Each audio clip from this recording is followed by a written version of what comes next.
Picture this: being the CEO who played a pivotal role in funding the bank, yet facing denial when attempting to access your own account.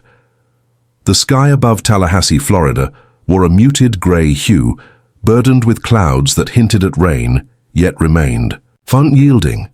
It was shortly after the clock struck 3 in the afternoon.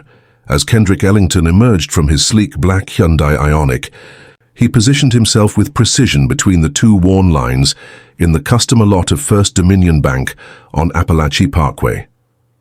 There was nothing in his demeanor that suggested affluence, authority, or high status.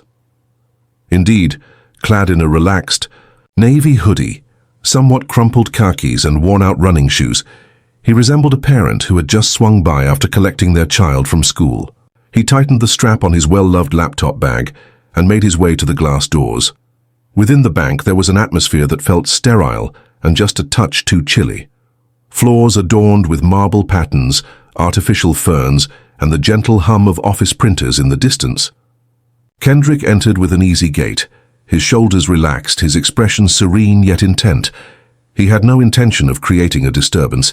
He simply had to take care of a swift wire transfer prior to attending a dinner meeting. After a brief pause in line, he made his way to the counter. The youthful teller, perhaps in their early 20s, glanced up with a rehearsed grin. "Hello, what assistance can I offer you today?" Kendrick smiled back. "Good afternoon, I require access to my business account, Ellington Applied Systems. We need to start the process of transferring to our Houston branch." The teller's fingers danced over the keys for a moment before coming to a halt. "I believe it. Would be best to consult with the branch manager regarding that matter. This transfer holds significant value." "Of course," Kendrick replied, moving aside with a courteous gesture. "I shall remain patient." Moments later, a woman emerged from the glass office situated at the rear. In her late 40s, she sports a sharp, bob haircut, with a blazer that fits just a tad too snugly at the shoulders. Her name tag displayed the letter C, Prescott, Cheryl Prescott. She approached Kendrick with an expression that conveyed professionalism, yet there was an unusual tension around her eyes. "Hello, my name is Cheryl. I see that you're looking to gain access to a business account." Her tone carried a sense of neutrality, yet it was laced with an underlying sharpness.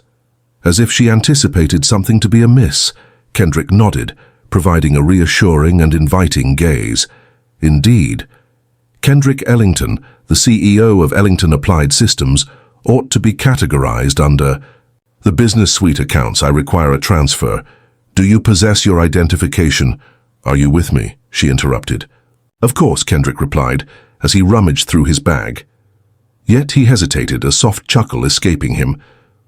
Do you realize something? I seem to have forgotten my wallet in the car. However, if you search for me, all the information should be available.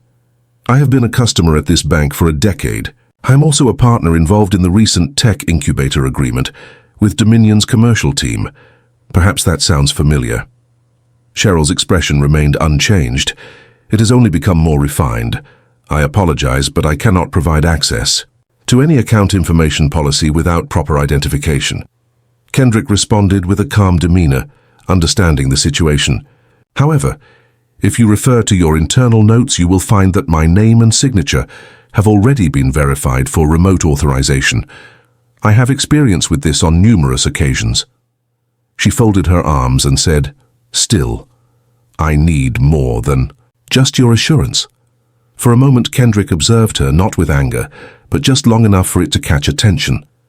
Very well, he replied, his tone composed.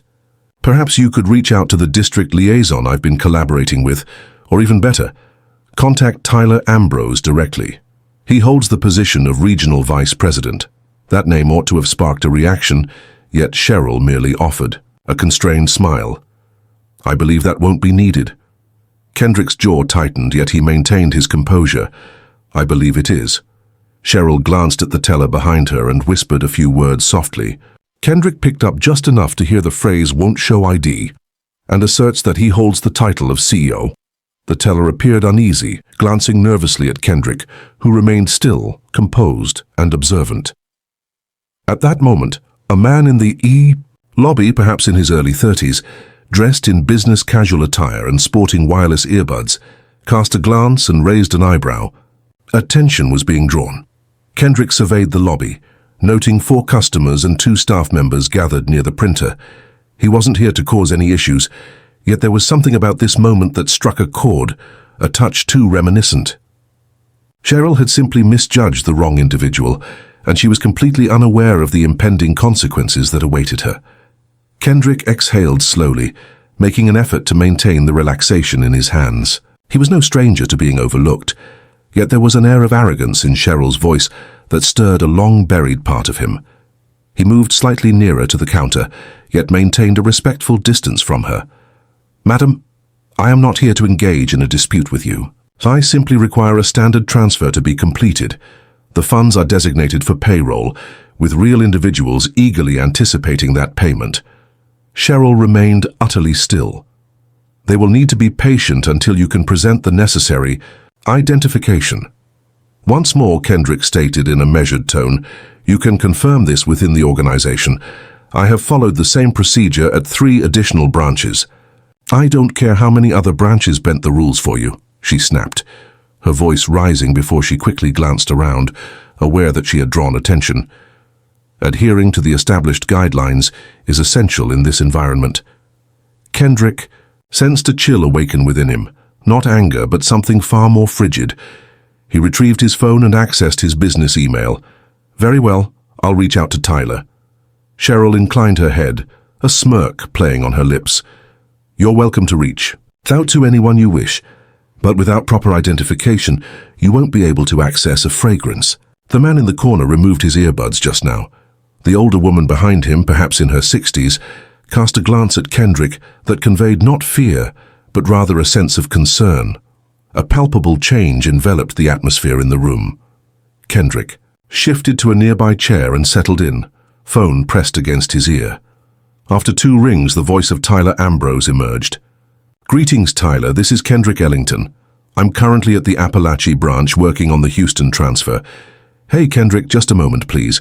I will involve security clearance and have them contact the branch." Cheryl caught sight of the name displayed on Kendrick's phone screen. Her expression flickered, yet she remained quiet. As Kendrick ended the call, Cheryl approached with a rigid demeanor. "One cannot simply reach out to others and assume things will unfold as desired." Kendrick spoke softly yet firmly. "Tyler is your boss. He will take care of it." A lengthy silence hung in the air. For the first time, Cheryl paused, yet she was determined not to relinquish it. "It's essential for you to grasp this. Every day, individuals attempt to deceive financial institutions. Your attire certainly gives me reason to be wary." The words landed in the space with a sharp impact. Kendrick rose to his feet. He stood at around 5'10" on a good day, not particularly tall, yet he commanded a presence that silenced boardrooms.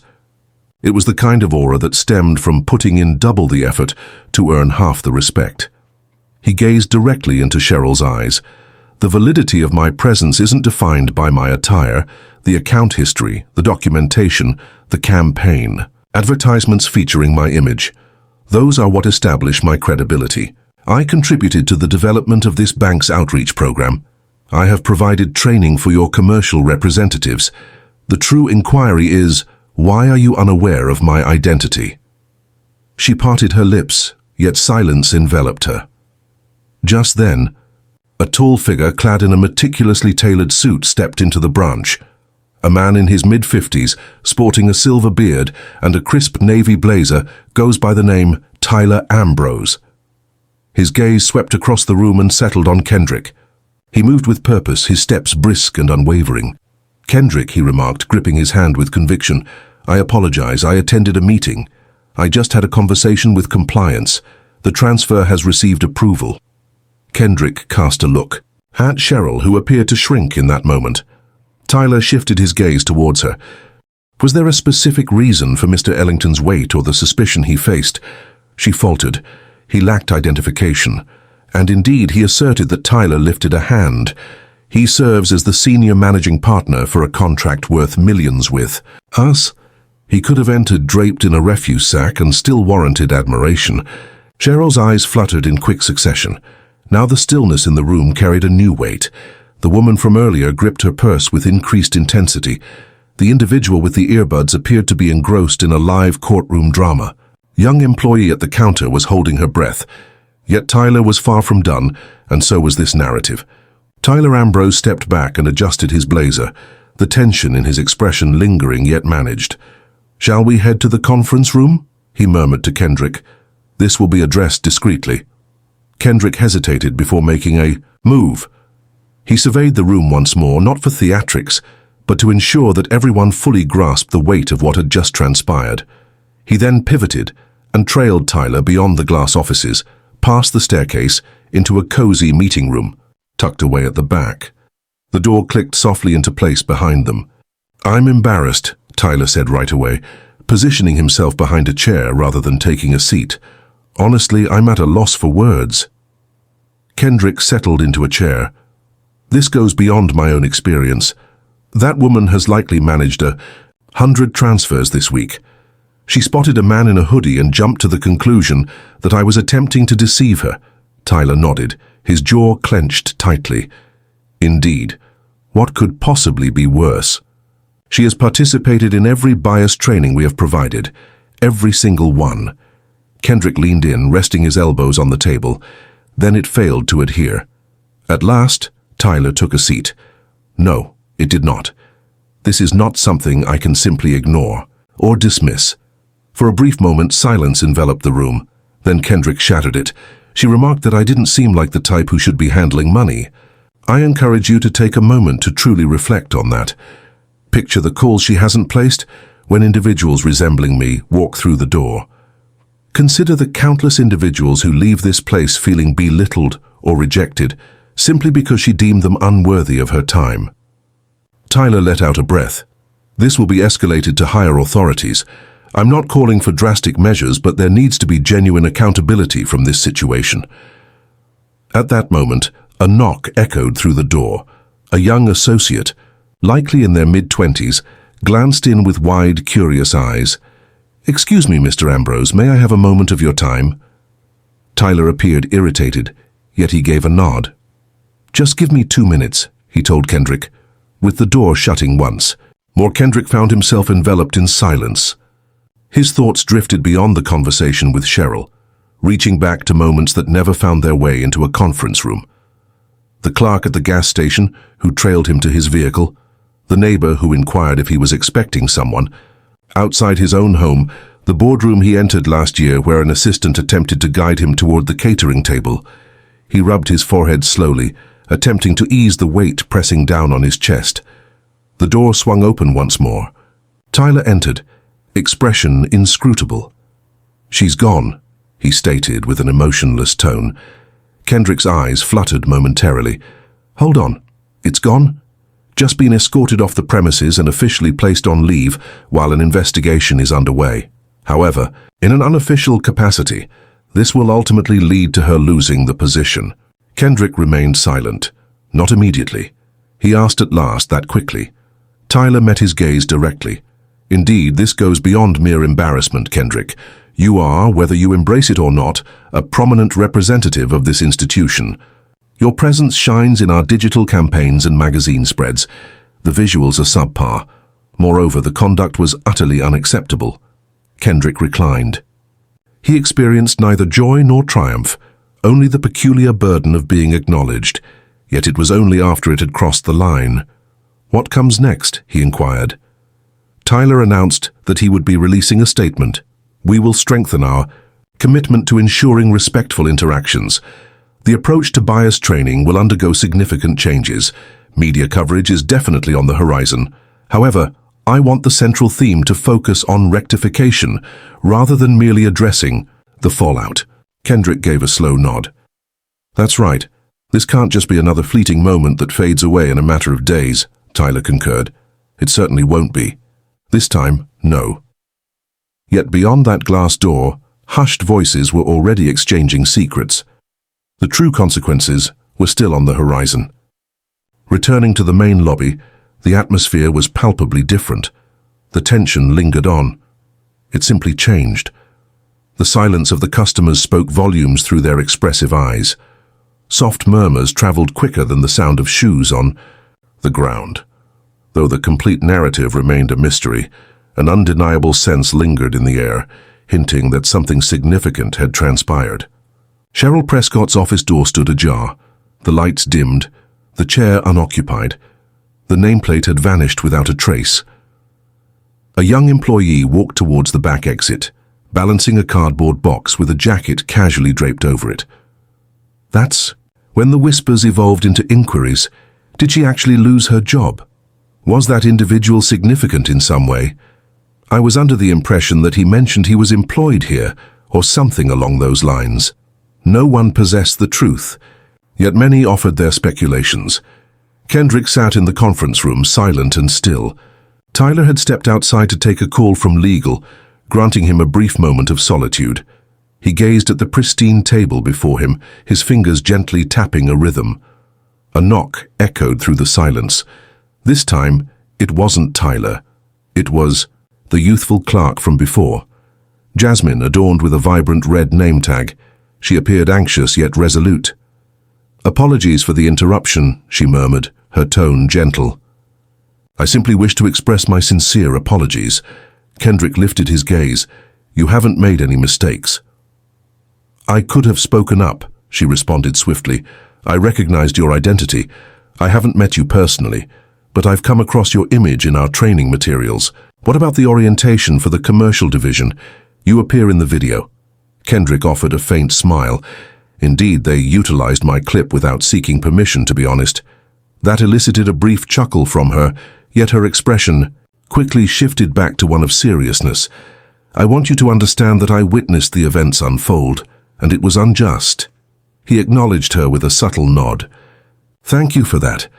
She took a moment to pause. "May I pose a question to you?" "Absolutely. Why didn't you react to her, like shout? No one would have held it against you." Kendrick pondered the question for a moment. "Having traveled that path myself," he finally admitted. "When you express yourself in environments like this, it feels as though you become the issue. I have discovered the art of remaining calm amidst the flames." Jasmine took a deep breath. "That seems unjust." "No," Kendrick replied. "It may not be what it seems, yet it holds authenticity." Just as she was about to elaborate, Tyler came back, his phone still clutched in his hand. With a subtle nod from him, she swiftly made her exit. Tyler closed the door softly and let out a deep breath. The media has already picked up on this. A blurry photo was shared on Twitter by someone in the lobby. Caption states, "Bank manager attempts to prevent Black CEO from accessing his own account." It's gaining momentum.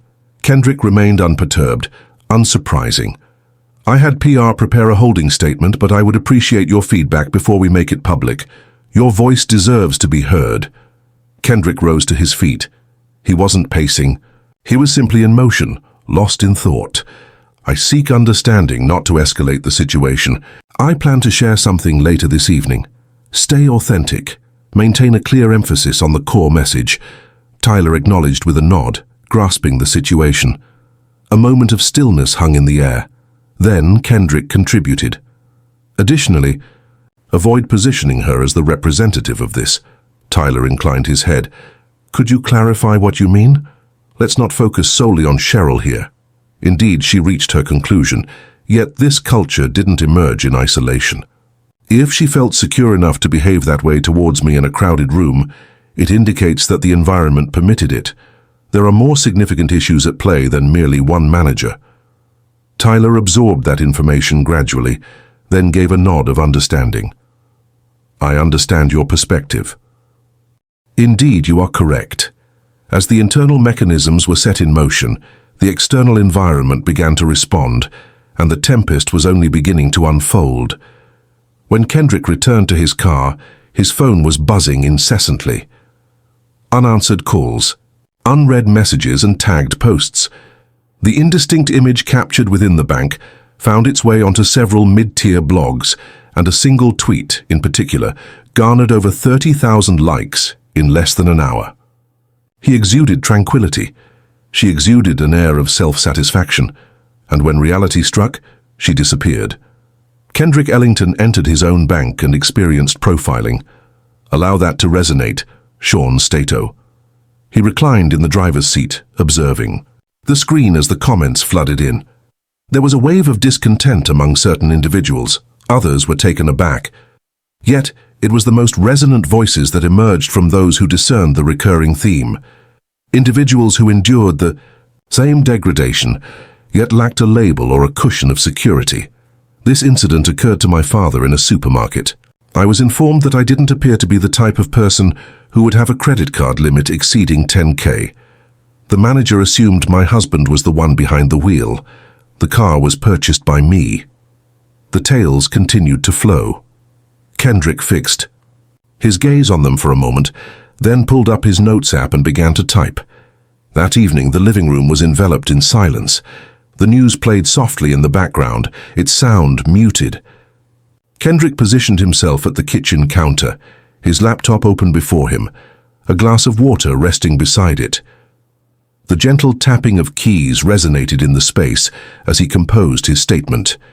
He sought to avoid any unnecessary conflict. He had no desire for retribution. He simply desired for the truth to endure. I chose not to share anything today for the sake of attention, yet I refused to remain quiet. I experienced a denial of service at a bank where I have maintained a relationship for 10 years, a space where I contributed to the development of community initiatives and initiated a regional campaign. What is the reason? The manager doubted. My sense of belonging. This is not focused on my perspective. It revolves around a particular way of thinking. A statement suggesting that you can assess a person's value in just 5 seconds. To initiate any change, we must first let go of that way of thinking. He shared it quietly, devoid of any embellishments, no hashtags, no drama, just honesty. He set his phone down, screen facing the table, and attempted to concentrate on the meal before him. Yet he was acutely aware of what lay ahead. By morning, it would unfold, and indeed, it did. Following day, 10:45 in the morning. Kendrick positioned himself by the expansive windows that stretched from floor to ceiling in his office, gazing out at the vibrant downtown below. He was engaged in a conversation with one of his developers, concentrating on a software patch issue when his assistant rapped on the door. "Apologies," she remarked. "You won't want to miss this." She angled her iPad screen in his direction. A segment aired on a nearby Tallahassee news station.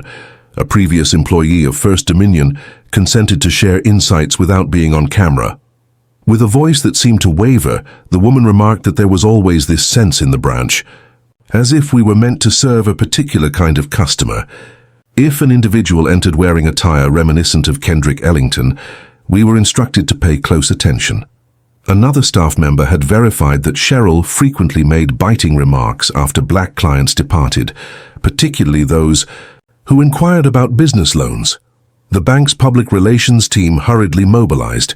Their official statement was meticulously crafted, brimming with corporate jargon such as assessment of internal procedures and standards for employee behavior. Yet, it fell short. Once more that afternoon, Tyler Ambrose reached out to Kendrick. "This surpasses the branch," Tyler acknowledged.